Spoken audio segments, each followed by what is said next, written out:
as a Yemenite Jew, I can tell you that the name itself is not the devil, is not a pagan idol, is not the moon god, as evangelical Christians have been propagating for decades. This is a very, very sick cult, by the way, and their idiocy is quite redundant.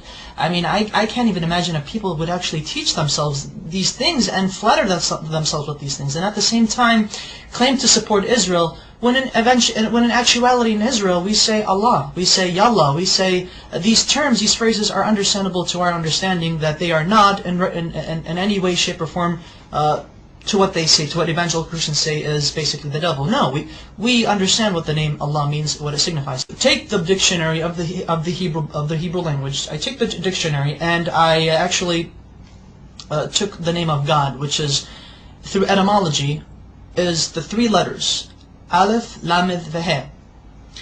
Basically, I wrote it down. I know I don't have the whole thingamajigs on, you know, you get the idea. So basically, Aleph, Lamed, Veh. This in Hebrew means, well, without the, well, see, that's the thing. Without the vowels, because the dots, the nikud, the dots, or the vowels right here, these are vowels beneath the letters, indicate how the word itself is to be pronounced. So I'm going to block these right now for a second, but I'm going to show you. This right here, in my understanding, because I'm going to say what it is, this says God. Elah is God in Hebrew. Now, with these two right here, with these two vowels, this is the Fatah Sagol, Fatah Sagol. This would indicate that this would turn the word God, which without these vowels it would be God, Elah. Now it would be Olo, Olo.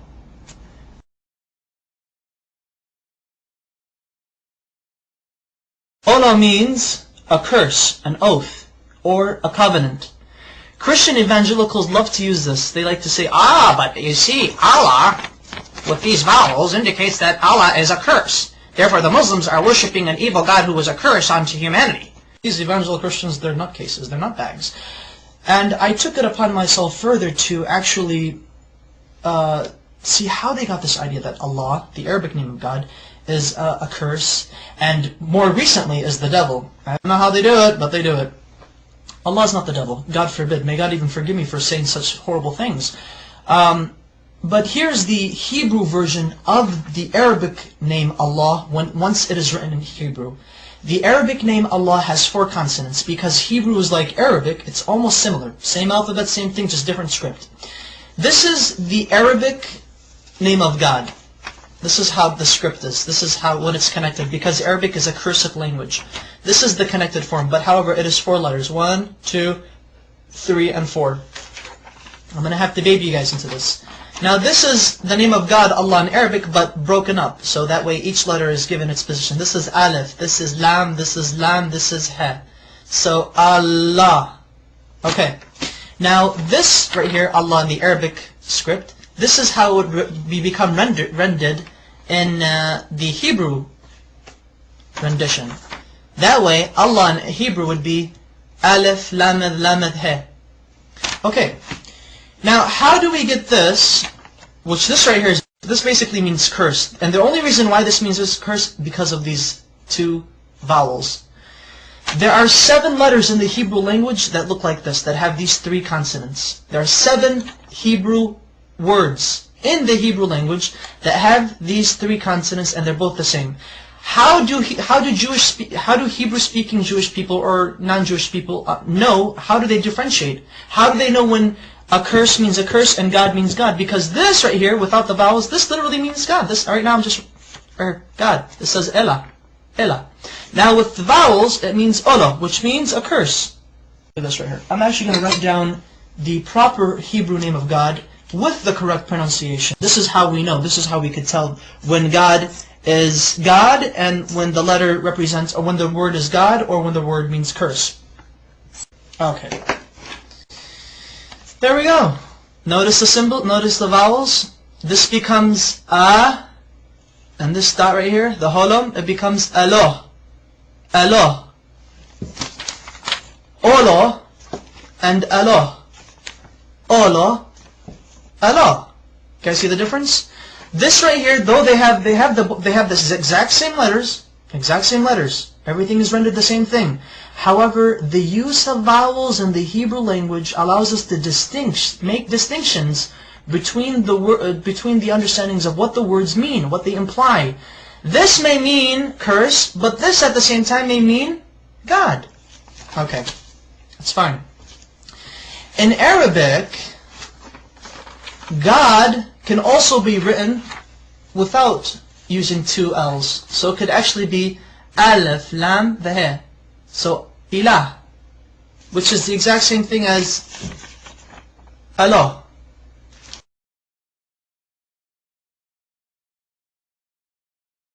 Their understanding of how they approach God is exquisitely the same.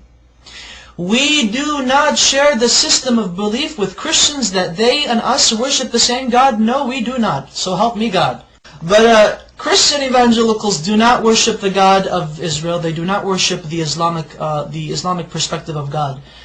Maimonides, one of our greatest philosophers in Judaism, as well as a religious philosopher of Judaism, has quoted extensively in his beautiful Igeret Teman, or the Epistle to Yemen, in which he was basically teaching and basically answering many questions brought forward to him. The Jews of Yemen asked, what is your position of Muslims? Are they considered idol worshippers? Are they considered paganists? And Maimonides said, the Muslims, the idolatry has been removed from their hearts. A Muslim does not know idolatry, he does not know paganism, he has no form of whatsoever of any grain left in his heart. Therefore it is permitted unto a Jew, when he enters a land where he cannot find a synagogue, that he is allowed to pray in a Muslim mosque. He's okay, it's fine, it's okay. Hey, I can go to a Muslim mosque and pray if I have to, if I can't find a shul. However, Maimonides says, be careful.